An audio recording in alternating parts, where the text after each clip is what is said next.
Hey, Ms. Bahag here. Welcome to another episode of the Habit Chess podcast. If this is your first time here, I am your host. I'm also the founder and creative director at Pod Mahal.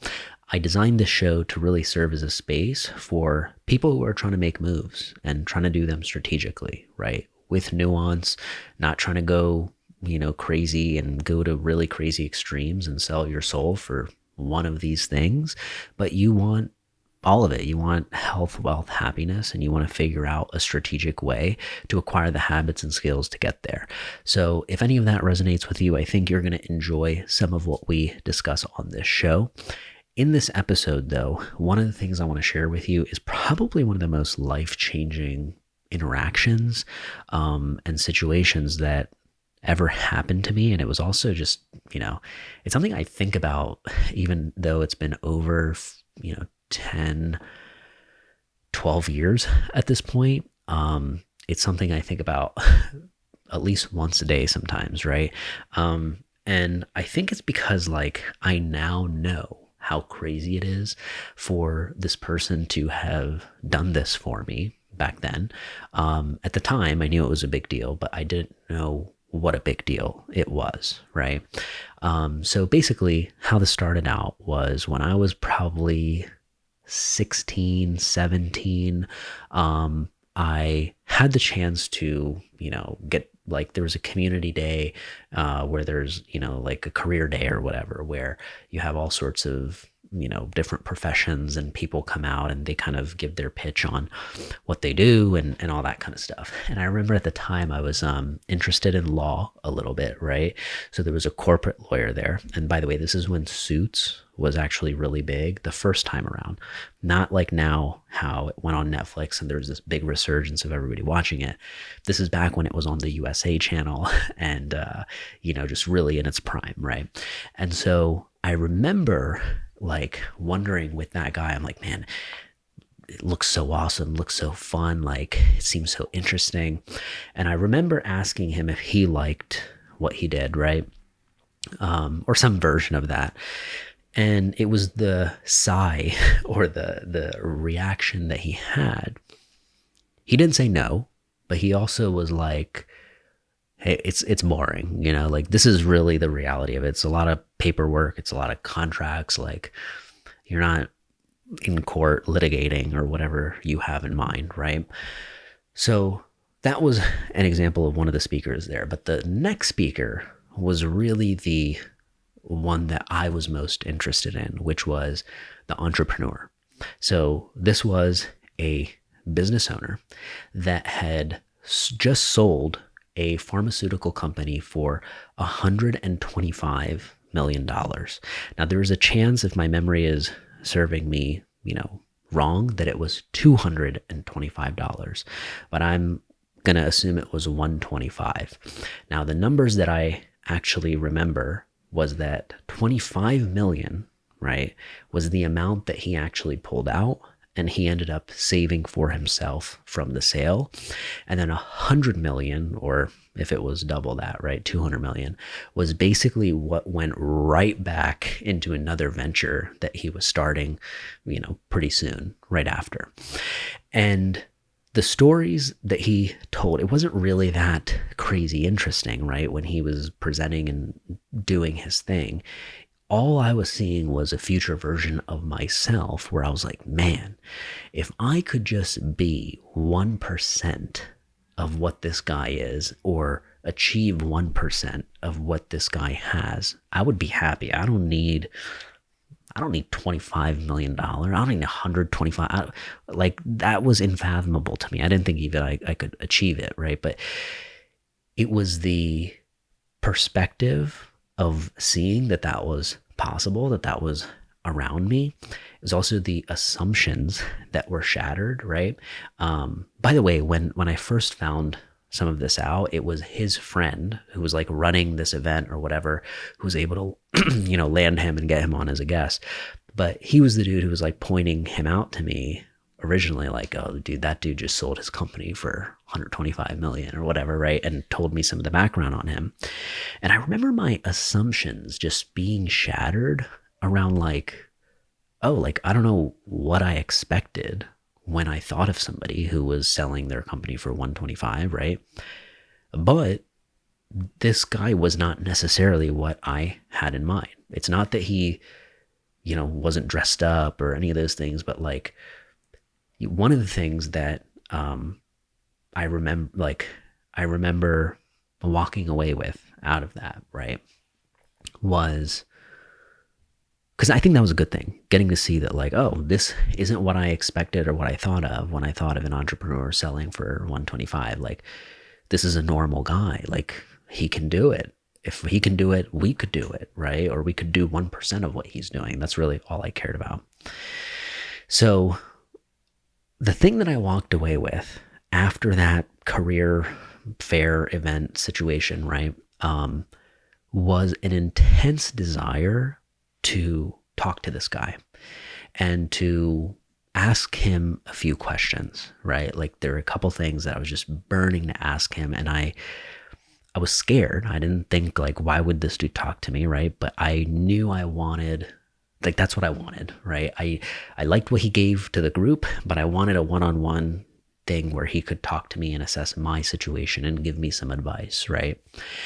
And so I remember, whether it was through the organizer or like me just having the courage at the end to like walk up to him and be like, hey, like, I'm actually going to college like next year, and like, I know I've always wanted to start a business, but like I don't know what business I would be in. I would like to start one in the future though, right? And I was wondering if you'd be willing to talk to me for 10 to 15 minutes about it, right? And by the way, to give you a clear picture, I didn't actually say that to him right then and there. I think what I did was, now that I'm telling you the story, I'm pretty sure it was his friend who connected us through email. Like, hey, this was one of the kids that was in, that room where you give the presentation. He really enjoyed it. Like, he had a couple questions for you, right? And so I remember then going, like, making my pitch through the email, being like, hey, like, I really would love to talk to you for 10 minutes. Like, here's some questions I have, or here's a problem I'm dealing with. And one of the lessons of that was just like asking for what you want, right? And stepping out of your comfort zone. Like, I didn't feel comfortable emailing this dude that, like, you know what I mean? It was like sending a cold email almost, even though I had been to his talk. Like, I had enough awareness back then to know that he was a valuable person. Like, even though I may not have comprehended how much money 125 million was and how busy this dude was to be able to achieve that, I had some awareness of like, okay, this is a big deal. Like, he doesn't need to be talking to me right now. So it taught me that one lesson. Then he said yes. So he said yes. We arranged a time to actually talk. And that, I think, was actually the shocker. Like, I don't think I actually thought he would say yes or whatever. Like, I was shocked all over again when he said yes. Okay.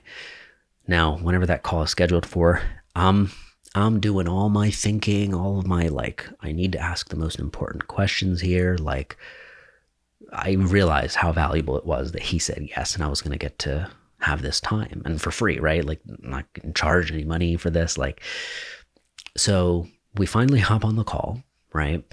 And I, despite my outline of what I had, I started rambling once he asked me, like, yeah, so how can I help or whatever, right? I remember I talked for a little while where I told him my situation. Look, like, this is where I'm working right now. Like, I was working at a gym. I was the front desk guy. I had just become, or was, getting ready to be a personal trainer, like kicking off my fitness career. And at the same time, I was going to be studying IT when I went to college. And so it was like, I just told him, I was like, look, I know I want to start a business. Like, I've had a lemonade stand when I was a kid. I've done tutoring. I've done all sorts of weird, I used to read books on how to make money when I was younger, like at the library, you know what I mean? It was just I had this intense interest to live up to that title of being a business owner. But of course, I knew nothing about it. I didn't know how I would go about it. And I was almost embarrassed to be telling him that this is what I want to do, right? But because he had just done this on a crazy mass scale, I felt a little less embarrassed and a little more like, oh, he's going to get me, right?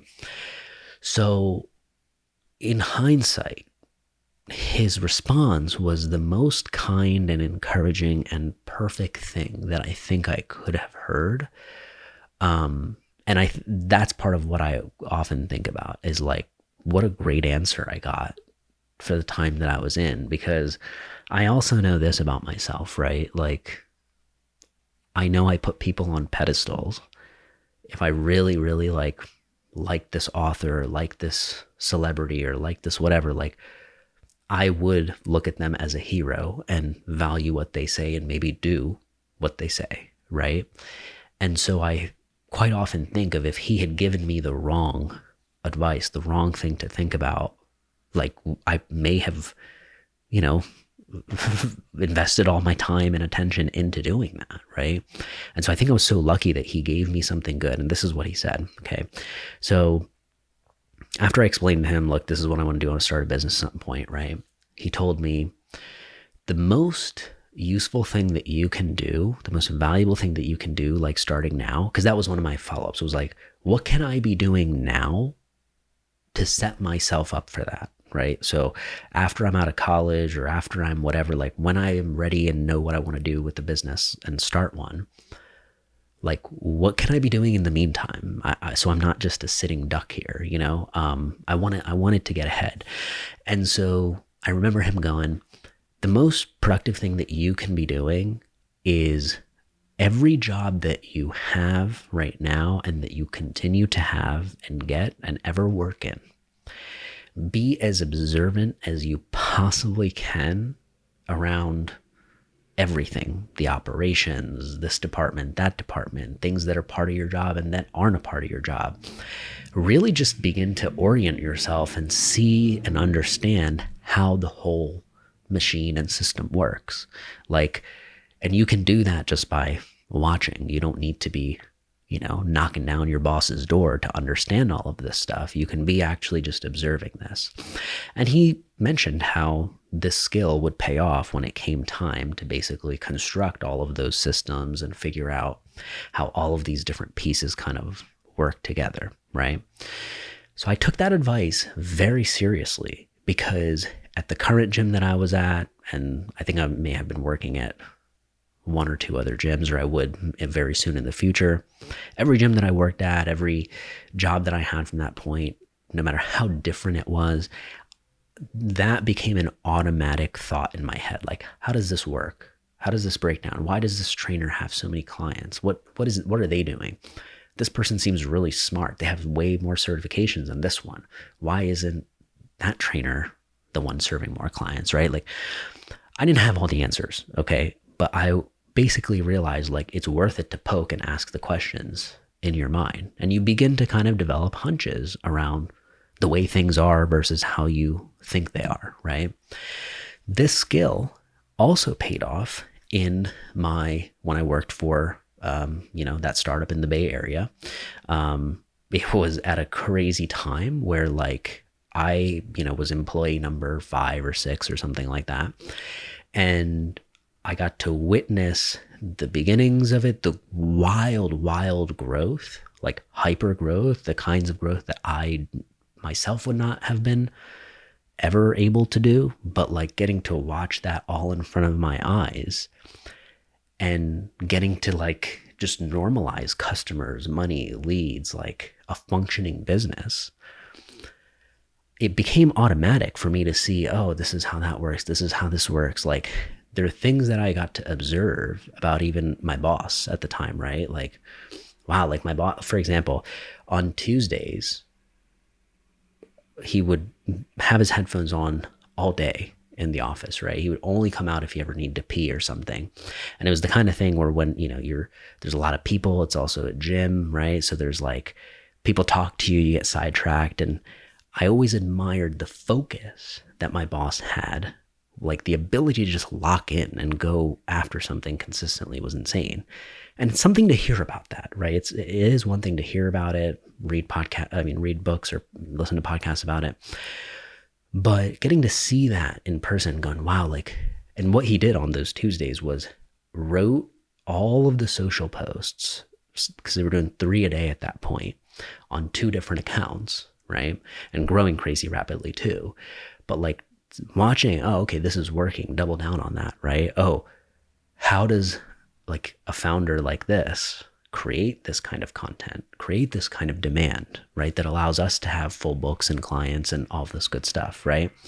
I was getting to also compare this to other gyms and businesses and places that I worked where I was like, man, wow, this is really the difference. This is what they're doing versus, these previous places didn't do that, right? And I remember one day my boss going, like, I think him in a meeting, we had like a one-on-one, him saying something like, you're smart enough, you know what's going on inside of the business. Like, you're very observant and smart, and like, you can compartmentalize a lot of different things in your brain, which is, and I laughed. I was like, yeah, because like I was somebody who had like 20 different things spinning in my mind at once. And I remember him saying that and going, no, seriously, like that's what it takes to be a business owner. You have to be able to compartmentalize a lot of these things, right? And so hearing that validation from my boss, having implemented something that I had heard when I was 16, 17, right? And realizing like, wow, that is one of the most valuable things that you can be doing, is observing the things that work, which you admire them for working, right? So that pharmaceutical company that was $125 million, like, good for that guy, right? But like, I didn't care about how he grew that company or what he, it's like, it wasn't relevant to me. I'm not going to start a $125 million pharmaceutical company. Like, that wasn't the relevant thing, right? It was how he went about thinking about building a business and what he would say to somebody who's starting from scratch and totally young like this, right? And how that advice paid off over and over and over, to where when I did eventually start my own thing, and I also got to talk to a bunch of my peers and, who were also my clients at a certain point, right? Other gym owners, other coaches, people who were much smarter and more established than me in many ways. I realized like one of the things that was valuable that they didn't have, despite being way smarter and all of this stuff, was that they didn't get to see or observe the same thing that I got to observe, right? So there was value in actually seeing my boss like doing that thing on Tuesdays, right? Like, he woke up every day at like 3:30 a.m. actually. Like, he had kids and stuff like that too, but like, he woke up every day and would answer your emails. Like, you'd get the reply at like 3:45 a.m., right? And just getting to observe that kind of like, oh, this is not how it has to be, but this is how this is working, right? This is how the whole machine's working. So instead of just my part in it all, I was able to look at all of the parts.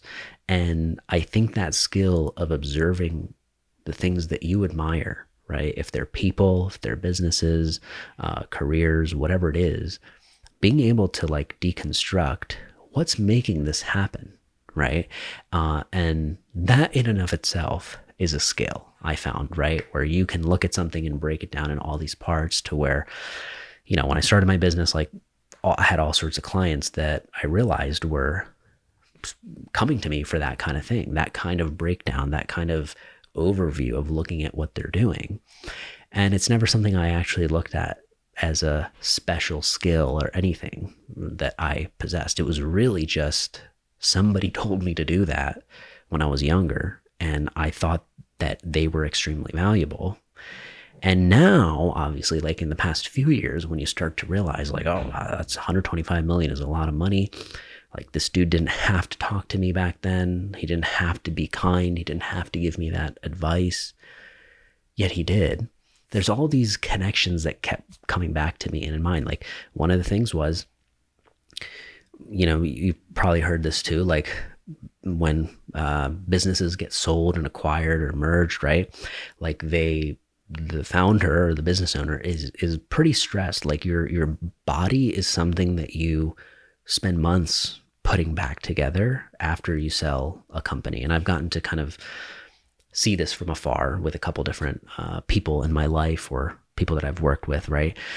And that was something that in hindsight, I was like, oh my gosh, this dude was like limping. He had a cane. I remember he had a cane, and he was like the same age as that other dude that was the organizer, right? And I remember going like, wow, like he looks like he's been through a lot. You know, if there's something back then that I could articulate, it was that. It's like, man, this dude's been through the ringer, right? So those little things start to make sense. You're like, oh, of course he was limping and just looked like tired and out of shape and that whole thing. Like he had just sold a freaking company for, $125 million. Like this dude is a 10-figure business owner essentially, right? I think it's 10 figures or 9, whatever it is, right? Yeah, 10 figures. So it really, it's almost good that I didn't know how, like I wasn't starstruck, but I knew enough back then that this was a valuable thing to pay attention to. And it was also the kind of advice that he gave that I loved, which was like, even if you didn't end up starting a business, like that skill is so valuable, right? That skill, if you observe very well and understand how everything works, you have this hidden superpower on how to make your coworkers' lives easier, right? How to actually create value, right? And not just be just another name in the company or whatever.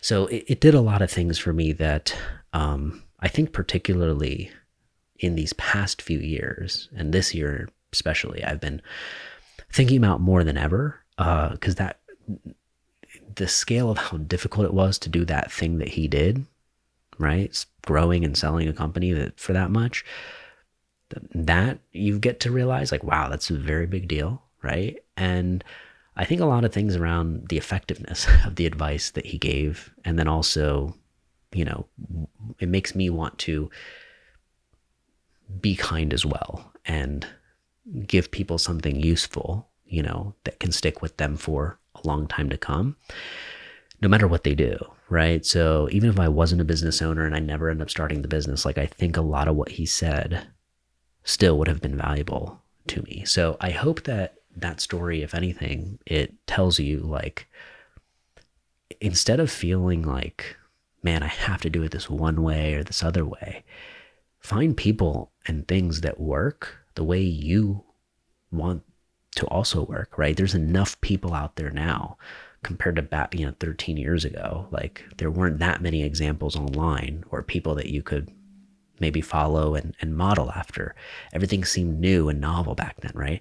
Now, I mean, you can get so specific. Like if you don't like the accountant that has the Jocko Willing type vibe, you can have an accountant that has a David Goggins type vibe, right? Like you can go really different. You can get very specific in terms of who you model after, who you work with, who you want to emulate with the kinds of things that you're working on and the type of body of work that you are building. So drop a comment with your thoughts on this. I would love to hear from you. And I hope again that this was useful. I appreciate you hanging out. Make sure to check out some of the free tools and all that good stuff in the description below or at mizhq.com. But thank you again, and I will see you next time.